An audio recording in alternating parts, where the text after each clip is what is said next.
Hey, good morning, everybody. I'm here. I'm just playing with snow. Woohoo! Peekaboo to you, Rocky.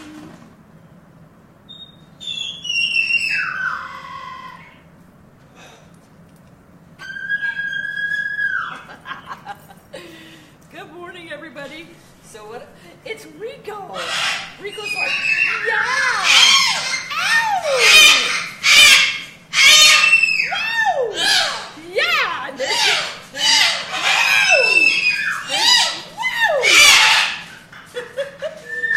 Rico's like, Coffee with the Critters has started. He knows. So I'm actually playing in snow. This is our deaf and blind dog.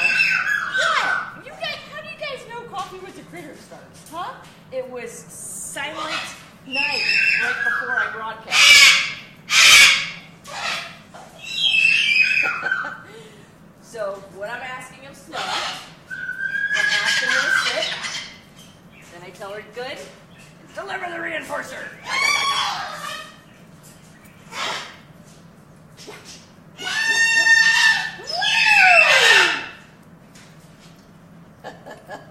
So I'm missing everybody coming in.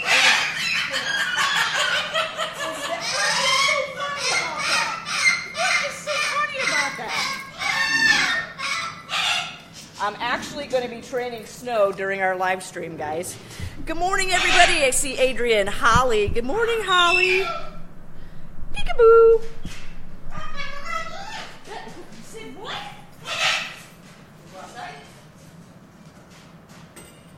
Okay. Whew. Hey, everybody. Good morning, and welcome to another episode of Coffee with the Critters. Morning, Jeannie. Hey, morning, Jeannie. Everybody, Jeannie. Hey, Vicky, you're awake. What are you doing up this early? There's Vicky Ronchetti, who was on here live with us last week. There's our social media director, Crystal Phelps. Amanda, Judy. Good morning, everybody. Welcome to another episode of Coffee with the Critters. Do you know that in March we are going on 3 years of doing this episode every Sunday morning at 9 a.m. Eastern? I could have picked a better time where I could actually sleep in on Sundays, but no, I don't. So, I actually get up early and do my research, any additional research on the topic I want to talk about. And Crystal helped us design this morning's graphic.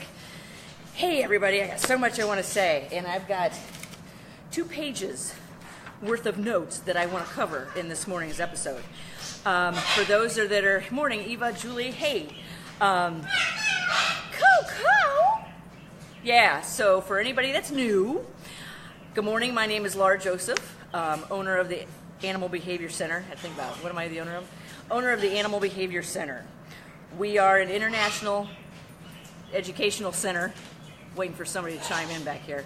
We are an international educational center teaching people around the world about using positive reinforcement and applied behavior analysis with animals in their care.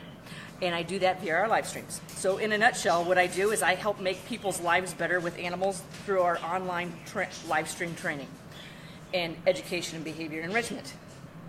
Whew. Okay. Good morning, Susie. Hey, Carrie. Hey, everybody. Everybody got their coffee? You guys ready? I do want to get cruising on this episode because the more I started digging into this, the more thoughts I had, and I jotted them all down, which I probably will turn some of this into a newsletter, email newsletter. So if you're not on our email newsletter list, sign up. If you're on you're on the Animal Behavior Center's Facebook page, just look to the left. Am I actually pointing to the right? Look to the left, and you'll see join our email list. I'm going to put this because the more I started digging into this, I was like, wow. I could go on forever with this. And it's important. This email is going to go out this Thursday. Please share that with your family and friends because I'm going in depth on why animals don't make good, not only Christmas gifts, but gifts, period. Okay? And I put into here some of my own experience and some alternatives my parents did with me when I was a kid. But animals aren't given as gifts just to kids. They're given to adults as well. I see it a lot.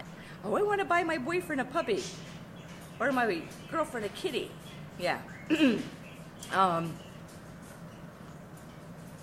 I'm going to end today with some alternatives, some really good alternatives. And I thought of this from a child's perspective, what would be a good alternative, and from adults' perspective, what could be a good alternative. I have those all written down. And before we get started, where's my squirrel? Oh, before we get started, that's right. Our social media director, Crystal Phelps, and the manager here, Karen Pratt, are doing fabulous on helping me get organized. Because this brain, in this noggin here, it's a very fun place to be. Because I always have these grandiose ideas, and I'm like, let's do this, let's provide this. What? So they're helping rein me in and get those ideas under control and focused. And we have this big calendar we just purchased. So we are actually doing a lot of things. And you will see we've got our schedules of Coffee with the Critters upcoming.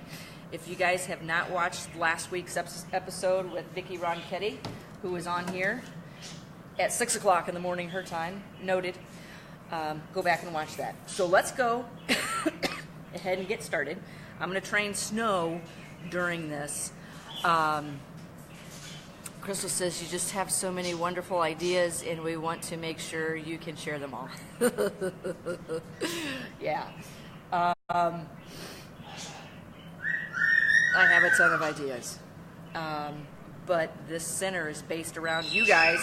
You guys shaped what it is. Did I ever think when I started this place that our business would be pretty much 100% via live streaming training? It is. That's what it is, because it's convenient to you. I can get in each individual household across the world and help guide you guys through your behavior issues and training. Okay, let's get started. Rocky, that is so pretty. That's better. That's better. So as you guys know, I sit here and train during the live streams. My co-host is busy foraging. I'm completely fine with that. I wish the other one was. Okay, so as I started digging into why animals don't make good gifts, holiday gifts, any type of gift, let me bump up this camera just a tad because I'm having to tilt my head down to see you guys. Rocky, that is so pretty. Can you sing? That's not singing. Okay. I've got 4 main bullet points I want to touch on, and then I've got 5 alternatives I'm going to sum it up with. So, I mean, the idea of giving animals as gifts can be an endearing one, especially at the holiday season. You want to give people what they want. Good morning, Dawn. So puppies are common to be given. I'd say one of the animals given as gifts, puppies are probably the most common. I know people that have contacted me that want to give parrots as gifts, and I was like, really? You want to give a beak as a gift? Okay. You might want to second think that. What? So one of the main concerns...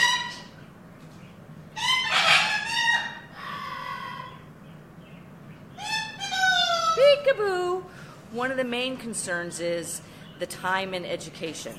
And as many times as I tell people, I don't tell people, I try not to tell them what not to do. When they ask me, I say, why do you want to do this? Even if I were to tell somebody, I get a lot of people that come to me that say, I think I want a border collie.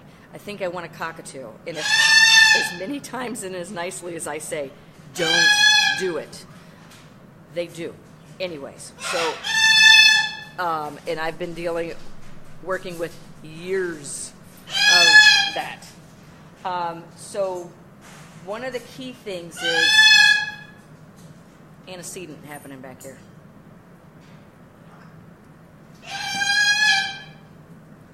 Let me see what quiet does for this behavior.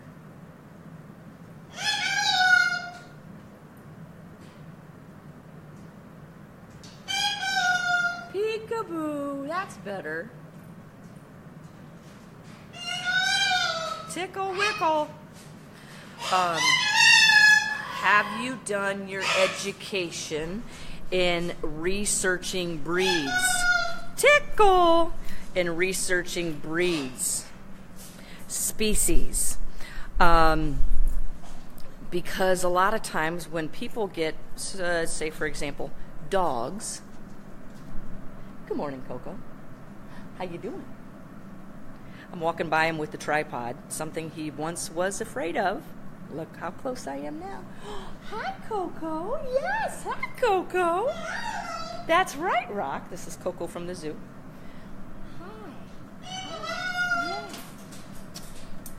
Hi. A lot of times people don't research the breed they want. What is that animal's natural behaviors? Do you really want that in your household? Border Collies are herding dogs. Rottweilers are guard dogs. Here comes Snow. You want that?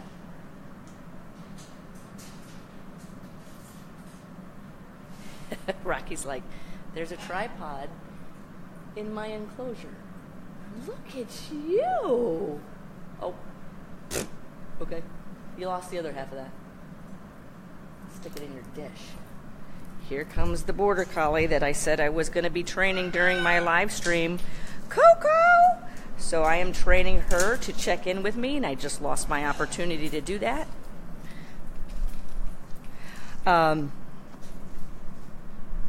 Do you really want a herding dog in your house? What's the natural behavior of the animal? So you want a cockatoo. What's the natural behavior of that animal? Yeah! You just heard it. Do you want this in the house? Something else I ask people, and most people aren't going to take the time in research. Hang on. Reinforcing, checking in. Most people, a lot of people aren't going to take the time in doing the research. And with split-minute decisions on, oh, hey, this is a cute animal, let's get this for Casey for Christmas. Snot-nosed Johnny. I always use Snot-nosed Johnny in my blogs. And something else when I was sitting down and thinking about this is many times when we get an animal, when people give animals as gifts, you're thinking in your head what you want, not necessarily what the other people want. I see that happen all the time. What's your household like? Because it's not just a gift to that person. It is a gift the whole family is going to have to deal with and work through. And we know through our live stream training there's intermittent schedules of reinforcement. And my friend Deb Jones often calls spouses the untrainers. Yeah, I'm here to back her up on that. So we can be working on modifying a particular behavior issue with that animal, but if everybody else in the household is not on board, you are now intermittently reinforcing that undesired behavior, which will keep intermittent schedules of reinforcement, meaning there's several, meaning the undesired behavior is reinforced once in a while. That keeps undesired behaviors extremely strong, as well as desired behaviors. So what's your household like? Is everybody else on board with this? Because if not, you're going to have a very unhappy household.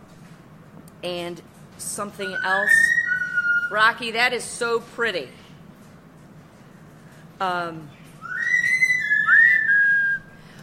Another thing is, why does this particular person want this animal?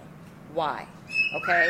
Are they ready for it? There's steps we can take to get them ready, make sure they're ready. So, and that takes time. And last minute holiday shopping of animals is exactly that, last minute. So another one, number 2 that I have written down, is if you are getting, hey Brad, good to see you, is if you are giving this animal to a child. I know children like cute and cuddly. Adults like cute and cuddly. Let's get our co-host in here. Adults like cute and cuddly. I know. I like cute and cuddly. But cute and cuddly, cute and cuddly? Yeah. That comes with consequences. And a lot of times kids like to, stealing the show once again, Captain America. Nice job. Yeah. Wow. What do you think, Matt? Do somersault. 1, 2, 3, somersault. Yeah. Nice job. And a lot of times people will see things like this and think, hang on, I'm going to have a cello. I'm going to have a pigeon in the... A lot of times people see cute behaviors, well, I don't know what you want to call that, entertaining behaviors like that, and how I got it on cue and how he listens. That is, they see that and they want that. What, Rocky? What? People see that and they want that. I'm telling you, there's training that has gone into that. Training and time, and the behavior modification I've done with Mr. Pink right there, that's 12 years of training that I've put into modifying that behavior. And Rocky did come to us from a shelter.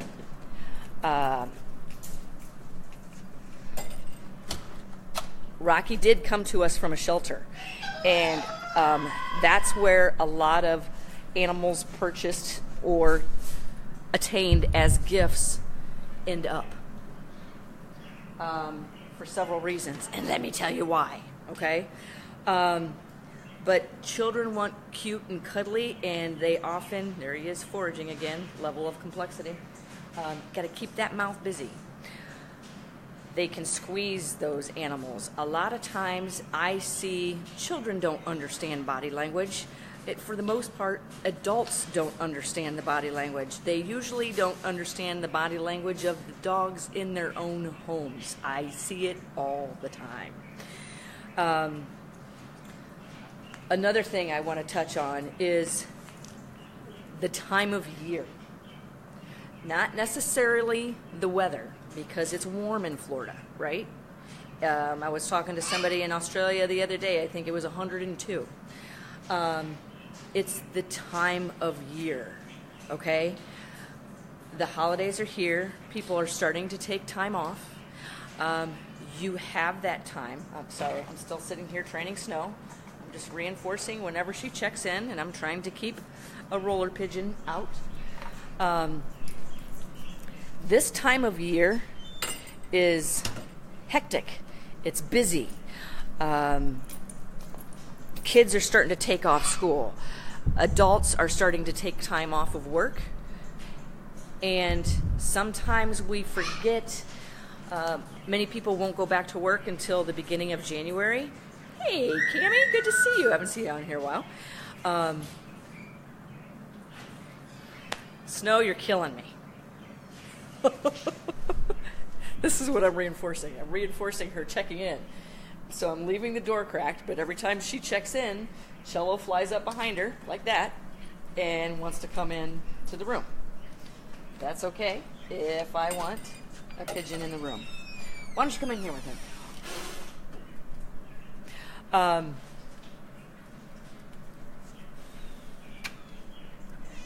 we go. Let's just leave Snow in here with us for a while so I can continue, because I got a lot I want to touch on that I haven't touched on yet. So this time of year is busy, extremely busy. People are taking time off of work, and it may be fun having this time as a luxury over the next couple of weeks. But what's going to happen with that animal when, say, over the holidays, the puppy, the parrot, I'm trying to think of the cat, the reptile, is used to having the whole family. Oh, this is great. I've got 5 people around me all day, every day. Hey, Pat, around me all day, every day.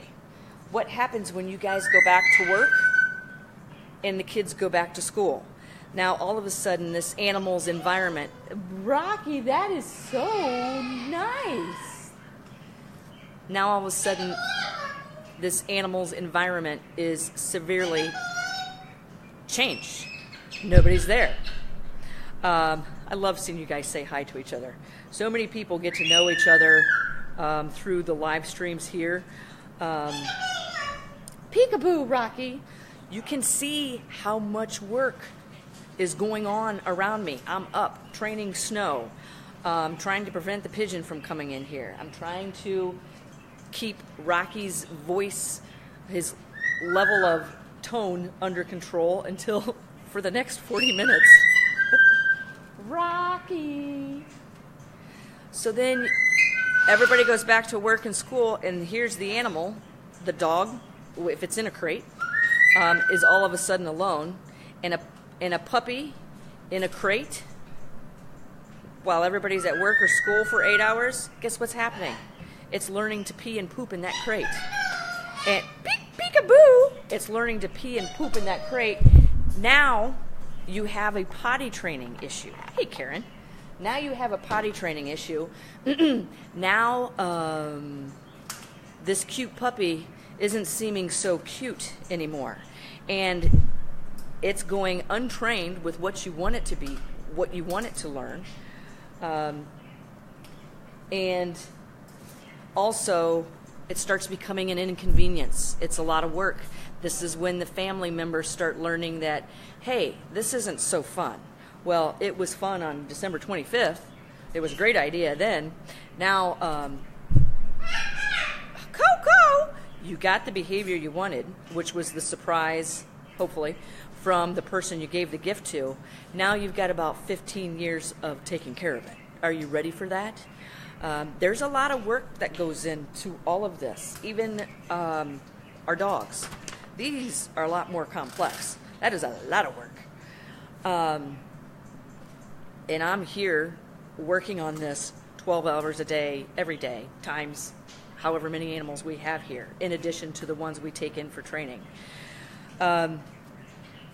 So the time of year, if it's cold outside, if it's cold during this time of year, you're missing out on crucial timing of that animal learning. Lydia says, I get a lot of calls for training in January. Christmas puppies, yeah. At least, Lydia, at least they're calling and wanting the training. The scary part is the ones that don't call and don't understand. Because if you're getting this animal at a very young age and you do not immediately start incorporating teaching and learning through training, you are missing out on a very crucial time period that you will never get back. And we all know that once an animal learns a behavior, whether it's desired or undesired, it doesn't unlearn it. Once it already learns, it brings a desired consequence to itself, not us. It's not going to forget that. And so the key is get them learning and teaching and understanding through training as soon as possible. I know we have several different dog trainers and parrot trainers on here right now. Hopefully some zoo trainers in here as well. So anyways, the time of year as far as the weather. It's cold outside. People don't want to go outside when it's cold. So, for example, if you're working with a parrot and you're getting one of the key things, the most important thing you can do for a social animal is keep it socialized. And if it's cold outside and that punishes your behavior of going outside, that animal is missing out on socialization. And I'm sure several people in here that are dog trainers can tell you how important that is. And not just any type of socialization. Know what you're doing when you're socializing that animal, because so many behaviors are punished and turned into aversives with people that move socialization beyond the animal's comfort level. And the key there is understanding the body language. Is this sounding not so convenient? Behavior isn't simple, you guys. We're dealing with hundreds of thousands of years of evolution here. Behavior is not simple. I am here to tell you that. That is what my business is based on. Sorry, I'm really getting into this, but this is what I deal with on a daily basis. Hey, so the weather can punish that crucial time period in socializing that animal, which is extremely important. And I always tell people, keep your animal used to change. Keep your animal used to change, because if they are used to change and not pushed over threshold, you have an animal that adopts well to a changing environment. And our world is ever changing. So it's easy to not give, sorry, Snow's my cameraman today. She's asking for interaction. Sorry guys, I'm still training while I'm doing my live streams.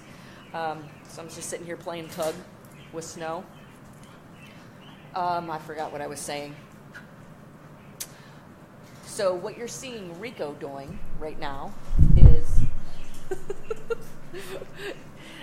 I am dealing with levels of complexity right there. One of the first things I work on with any animal is keeping them enriched.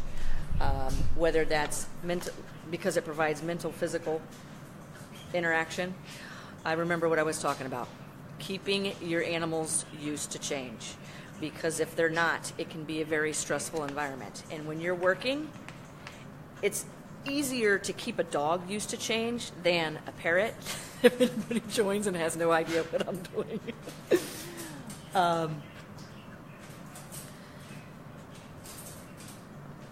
It's harder to get these guys out. It's not convenient. The bird screams, the bird bites, what have you, usually due to fear, overstimulation, push past threshold. So it causes us to no longer get the birds used to change. When you have any animal, no matter what the animal, living in a stagnant, non-changing environment, you've got a world of opportunity blowing up in your face for behavior issues to skyrocket. Tim said, I've said it once, I'll say it again. Oh, thanks, Tim. You're so grateful. Thank you. I appreciate that, Tim. I appreciate it very much. You guys are my reinforcers behind why I continue to get up at 6 a.m. and deliver, hopefully, valuable content to Coffee with the Critters. I'm going to move my camera angle back on my co-host so my head doesn't look the size of a watermelon. That's better. So as far as the weather, do you really want to potty train a puppy in negative 10 degrees? Because guess what? That's what you need to do. And the key in reinforcing potty training is immediacy. And so that causes me to be right there with that animal while I am potty training it. And if your animal is not potty trained, soon it will likely be a continuous struggle. Rico, you're killing me. Every time I move my camera angle, you move. So I have 3 dogs that every single one of them I got when it was cooler weather. Rico, that is so phenomenal. Here comes Snow bringing me some more toys, and this is what I'm doing. This is what I have to do to keep her engaged. We were just doing puppy training in our level 1 membership yesterday afternoon.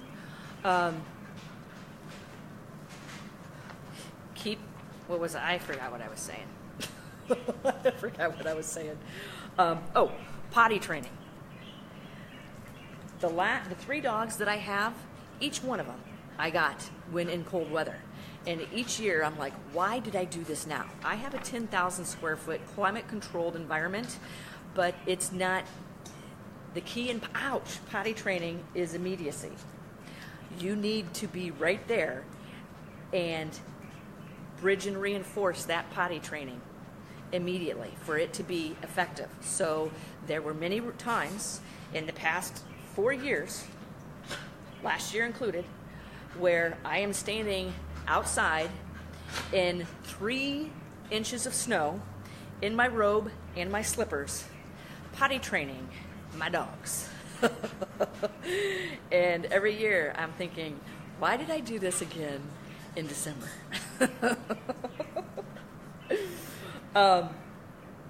Yes, nice. So something else to play, some other things to think of. Sorry, that's snow. Coffee with the critters. Some other things to think of are, once the holidays are over, what about the vet visits? Because, hey, don't tear up my script. My puppy ate my homework. Are you gonna, Snow, you're killing me. And that's why we call it Coffee with the Critters. And I'm a professional trainer. And I've got my hands full. Hi! But we also have a full team of 7 that helps us do this on a daily basis. Rico, that is so nice. You were funny. You can do another somersault? Why don't you show everybody your wings? Let me see those wings. Let me see those wings. I want to see them. Ready? Do it. 1, 2, 3, go. Somersault. Nice job. Nice job. This is killing me. Somersaults, cameraman, co-host. Rocky, that is so pretty. Peek-a-boo.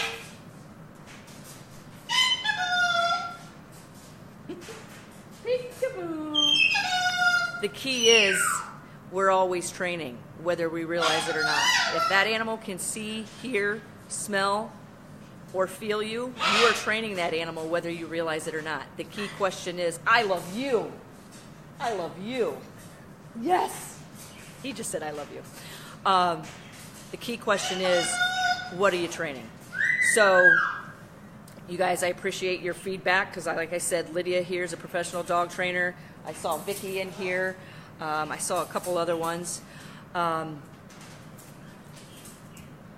So, people think the price of a parrot is expensive. That ain't nothing, sweetheart. You haven't seen an exotic vet bill yet, okay? There's a difference between a companion or a domestic animal vet bill. Sorry, Snow's asking me to play, so I'm trying to do it. And an exotic animal vet bill. Take puppy dog vet bill times 3. So parrots expensive? Wait till you see the vet bill. It's because I'm not paying attention to what I'm doing.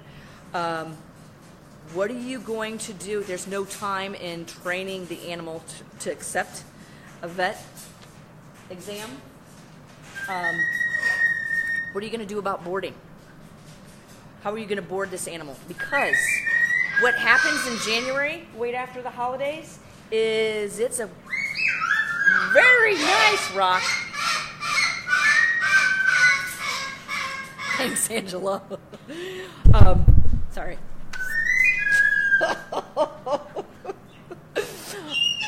Peekaboo, Rocky. What happens in January? People go on vacation. It's cold. People go on vacation.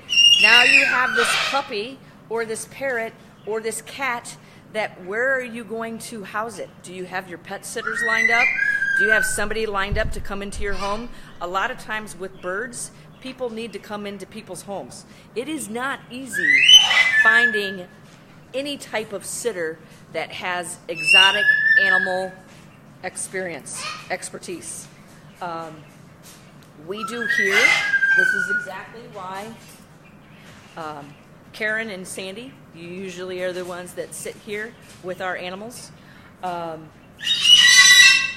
Since I've started the Animal Behavior Center 5 years ago, I haven't traveled much because I had to train a staff.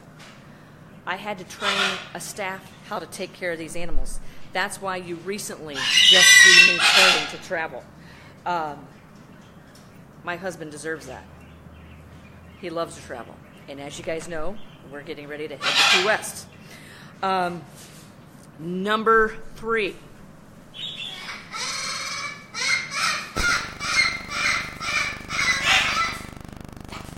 Number 3. These are ones I was thinking of this morning. Did this person really want this particular animal? So a lot of times I got a phone call.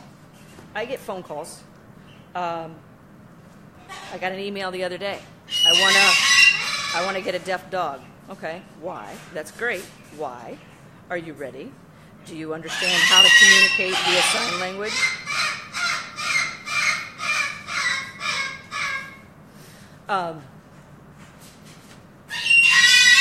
I got a phone call. I think I talked about this on Coffee with the Critters before. Somebody called me saying, I want to get my daughter a sun conure, which is a smaller parrot. You hear that sound in the background?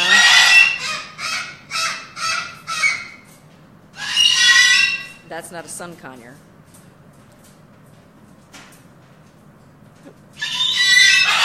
But she said she wanted, Rocky, very pretty. She wanted to get her daughter a sun conure.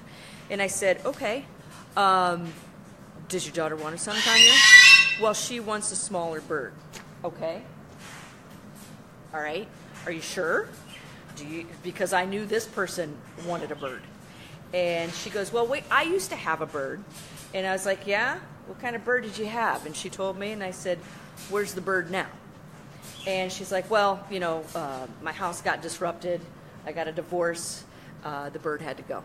Okay, so you want to try this again? I mean, how are you going to try to do this differently? And I asked her, why a sun conure?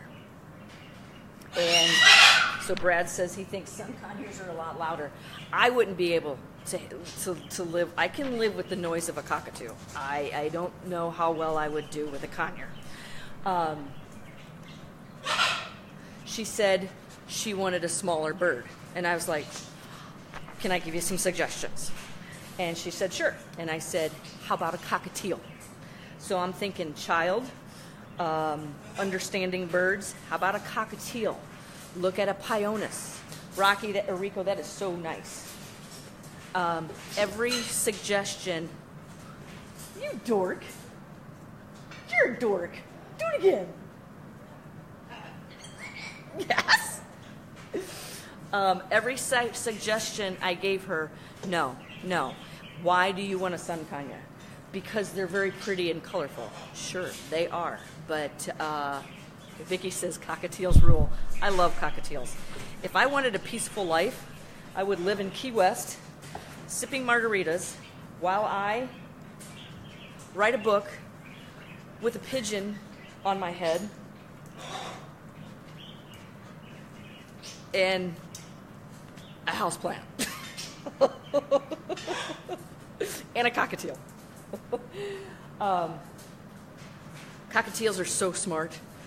And anyways, she said, nope, I'm getting a sun conure. And I was like, will you please go to a shelter and take a look? I can give you recommendations of several different shelters. Please go have your daughter interact. And go volunteer for a couple of weeks taking care of sun conures. And the response was, no, I'd like to start off fresh. Can you recommend a breeder? And I said, no, because you're setting this bird up for failure. I can see what's going to happen. So I know what happens.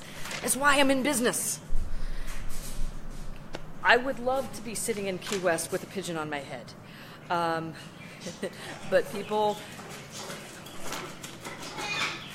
there goes the water dish. People that give animals as Christmas gifts keep me in business. I would much rather be sitting in Key West with a pigeon on my head. That will happen someday. Anyways, so my point was, does the person really want this? Does the individual really want this animal? Vicki and I know Pat both have Pyonis. I mean, Pat says Pyonis are amazing birds too. I got my first one. I always, a lot of times, based on the individual, get a Pyonis. And what does everybody get? Not a Pyonis. Does the person want this particular animal? If not, and many times how do you buy a certain animal as a gift when the person hasn't even seen the animal? So people tell me, I want a cockatoo. Okay, well, each animal is its own individual. You know, you want a cockatoo? There's things I suggest you do if you want a cockatoo. You want a border collie? Buy some of Deb Jones's books and what you need to do in constantly giving these animals a job. I swore I would never have a border collie. Yeah. I swore I would never have a border collie. You know why? Because they're on all the time. This is always happening. And if I'm not doing this, she'll find her own enrichment, which is the side of the couch. I always said I'd never have another male umbrella cockatoo. Yeah, now I've got two. I'm done. So this is what I'm doing in the background, is giving this animal enrichment so I can finish my live stream. So if the past almost 45 minutes haven't made you change your mind, call me. Go visit a shelter. So a lot of times, here we go. Nice job, Rico. Very pretty. Very pretty. If the person doesn't necessarily want or bond with that particular animal, now you have a relationship disconnected. Yeah. And I tell people, I've had somebody contact me right here. I've had somebody contact me saying, I feel bad. I bought this puppy for my son. My son barely interacts with it. I don't like this dog. And she told me, and she was just being honest, and I said, thank you for being honest. And she goes, I feel guilty. I don't like this dog. I don't want this dog, but I'm not giving it away because I don't want it to not have a home. And she goes, is there something I can do? And I said, yeah, there's something you can do. Train it. Train it using methods in applied behavior analysis and positive reinforcement. It will build or can build that bond so strong. There are certain animals that I train that I'm just like, I don't want to train this animal. I am deathly afraid of this animal.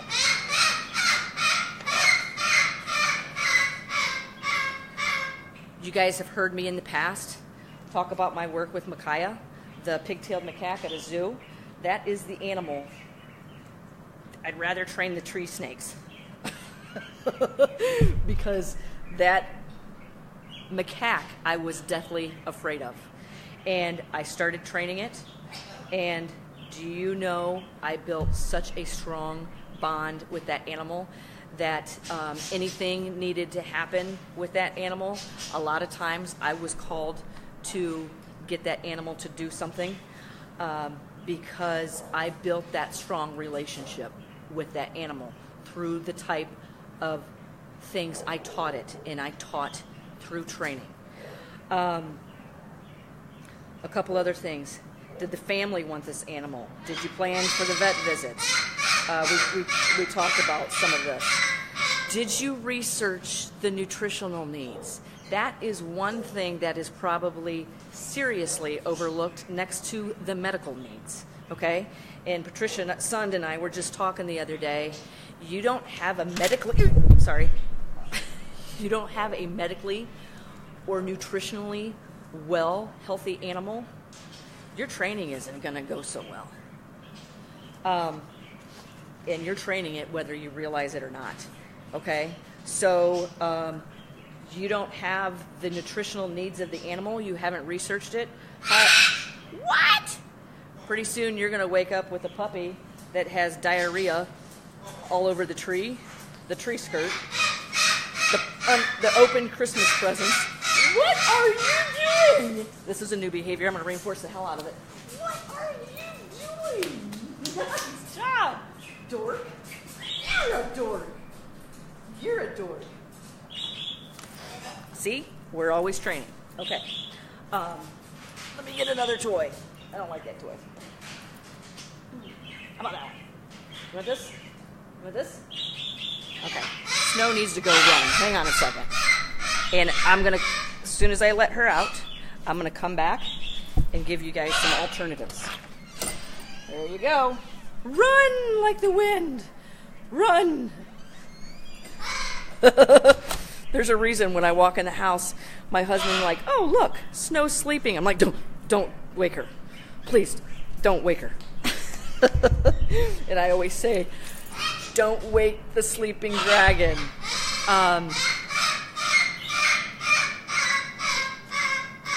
Pat says, think also of how many people purchase other exotic animals like iguanas without doing any research as to their nutritional and habitat needs. Exactly. You don't understand their nutritional needs. I mean, for a lot of animals, especially exotics, it's death. It is death. And the nutritional needs, some of you know, I mean, all of our animals are on specialized diets. You want to talk about something that can break the bank, is how we feed some of our animals. Because we do our research. We do our research with nutritionists, veterinarians. What's the best thing? Modern nutrition. Educate yourself. I'm watching Rico in the viewfinder. Level of complexity, we're talking about it in the Parrot Project. Animals prefer enrichment that changes shape. Okay. Number 4 that I have written down. To me, this is my opinion. Giving an animal as a pet gives the implication that animals are expendable. To me. And when we treat them like objects, what are we doing? We're training these children, our future generation, that animals are expendable. And so many times, people will take in these animals as gifts.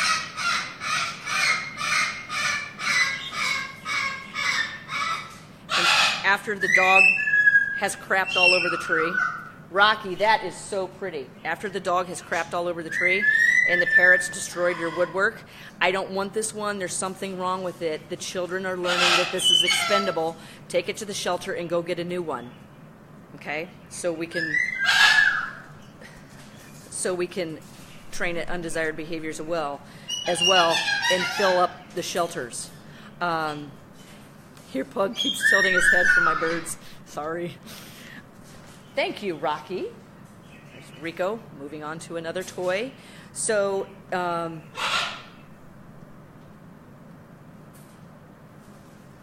enrichment is a huge factor. Have you taken into consideration what you need to provide to your animal to keep them occupied, engaged, interacting? We have a full, an enrichment team which consists of several people here, 4, on a daily basis. So, as far as giving animals as pets gives the implication that they're expendable, I also wanted to point at this. It teaches others, it can teach others that animals are seen as objects.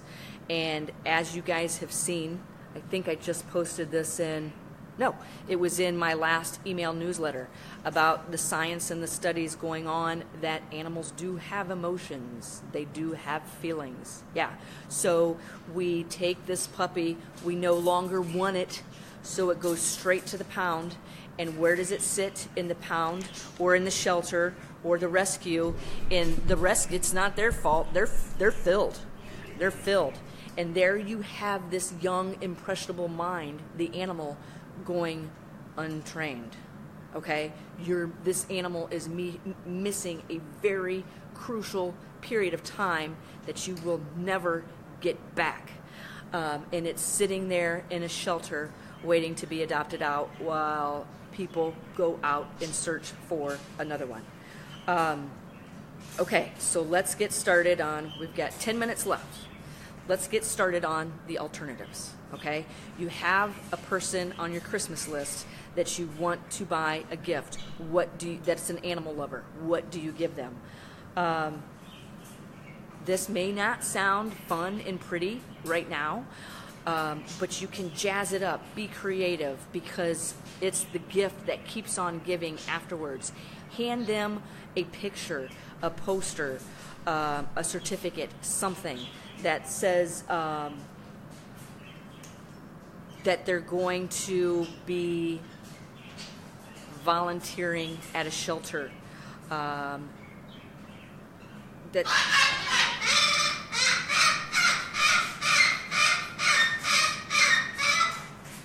they volunteer at a shelter, a rescue, a farm.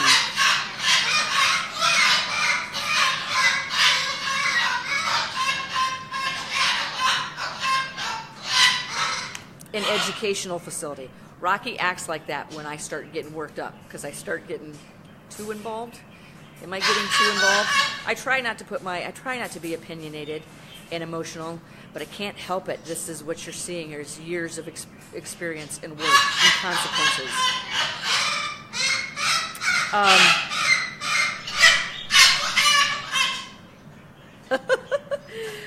So take them out immediately to go visit these areas, get that experience.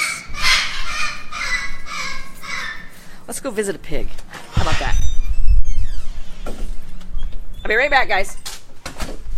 Sorry, I just don't want to lose you guys on some of the most important parts of this live stream, which is alternatives, okay? Boy, what is that thing? That's called silence. I never hear that. Hey, Milo! Here we are with Milo. Jefferson went back to Nature's Nursery yesterday. But stay tuned. Wait to see what we got coming in next for training purposes. So if you can jazz it up, give them some type of certificate that says, hey, we're going to go to a shelter. Jazz it up by pairing it with a pair of slippers. And this is not only for children, this is for adults too. I see people really emotionally moved by interactions with animals. And you can do that. Take them out immediately at a day at an educational center. Give them weeks of going into shelters and helping enrich the lives of the animal that they're interested in. Not only this will help install education in a child's mind, in an adult's mind. So many times we're so busy we don't think of these things. Then the person starts learning about animal conservation. You provide that to these people. That's where you get your donators, your supporters. People are donating money to foundations. And people are learning about conservation. I learned about conservation several different ways, and one was my parrots. Now I sit on the advisory board for the Indonesian Parrot Project. I sit on the board for All Species Consulting. You can shape the mind of future educators by giving this kind of encounter experience. Another thing I wanted to buy them an educational gifts that keeps on giving, such as an animal camp. Take them into a grooming salon. See if groomers, if there's some type of a day for education with groomers, different things like that. Have them, now I've got Milo as my cameraman, educate or helping in a puppy socialization class. Puppies need to be interacting with children. Otherwise, you get puppies that are fearful of children. You have a fearful, unsocialized dog. You have a very dangerous animal. There goes Milo. He's waiting. He's trying to train me to drop a treat to get him to do something else. That does summer camp internships. Yeah, another thing I was going to say, I have written down here, Adrian, is zoos have camps. Where they get to make enrichment, learn about training. I go into different zoos for summer camps and teach. I get called in for a couple hours, and I go in and educate on what training really means. And what I'm trying to do is, these kids may never train a giraffe, but they can go home and train their dog at home. And I tell them, this applies to the animals in your household. And it also, there's enrichment camps at zoos and shelters. Enrichment camps at zoos and shelters where you get the people involved in understanding what enrichment does, how it works, how it affects the animal, and how it makes a difference for that animal. I have down here, because this is stuff I like, and I'm an adult. People buy me crazy themed socks, slippers, attire, and you know what? I freaking love it. I love it. And I'm going to tell you, when I was younger, my dad bought me a big pink bull, cow with horns. I was scared to death of it the first time I saw it, but then it's like a family joke that I picked up that bull, and I would carry that bull with me everywhere. So anyways, that is our Coffee with the Critters. Thank you guys all for attending and staying with me for the last hour. Something else, as I'm sitting here with my co-host, I'm not going to say his name because it's going to reinforce the behavior of him moving the camera. We just released our gift vouchers are available. So if you have somebody on your holiday list, we have gift vouchers for level 1, which is for companion animal. This is all live stream training like this, where I can see you and I'm interacting with you and I'm engaging with you and I'm guiding you and I'm helping you. It's the gift that keeps on giving for a whole year. We have level 1 geared towards companion animal owners. Like I said, we were just in there doing some puppy training yesterday. Level 2 is more for professional animal trainers, or people who want to be more interactive with their animals at homes, zoos, wildlife rehab centers. These also make fabulous gifts for your shelters. Shelter workers need a lot of education, or want a lot of education in training the way we do in applied behavior analysis and positive reinforcement, and that's what the memberships will do. If you want something more species specific, we have the Parrot Project, we have the Pig Project. So anyways, join us next week, next Sunday morning, which is going to be Christmas Eve. We have picked out the topic specifically. We are going to be talking about easy enrichment to give to your animals over the holidays. And we picked that topic on purpose because so many times over the holidays, undesired behavior is reinforced by visitors who come see us at Christmas. So I'm going to give you tips, easy, quick enrichment tips to redirect behavior and occupy time during the holidays. You guys, good seeing you. Thanks for joining every Sunday morning at 9 o'clock. You can find out more information at theanimalbehaviorcenter.com. Happy holidays. Enjoy this upcoming week. We got lots of live streams planned for you guys. All right. See you guys next week. Bye.